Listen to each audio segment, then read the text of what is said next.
Cada mes de septiembre, la berrea del ciervo se convierte en un espectáculo de naturaleza en los parajes extremeños, un potente bramido con el que los machos compiten para atraer a las hembras en plena época de celo.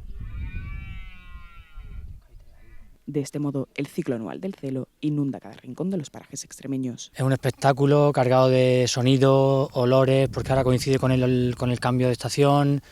Los bosques aquí de la Siberia extremeña se llenan de sonidos, olores.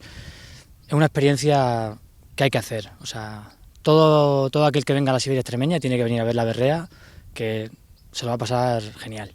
Asimismo, Calderón ha destacado que los venados emiten un sonido que retumba en el bosque y se escucha principalmente al amanecer y al atardecer. Pues es un sonido que sobre todo en los valles, o sea, retumba muchísimo, hace eco y todavía parecen mucho más grandes y más estridente el sonido que ya producen, ya que ya de por sí es estridente y fuerte, pero cuando se meten entre valles, bueno, retumba y es un sonido que envuelve la noche y que pone los pelos de punta.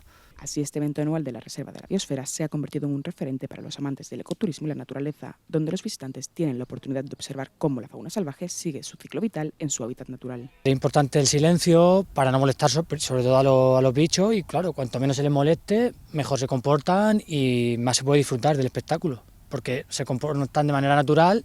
La berrea en Extremadura, que suele coincidir a principios de octubre, dependiendo de las condiciones climáticas de cada año, dará paso a la ronca del gamo, otro espectáculo natural que se espera a mediados del mes de octubre.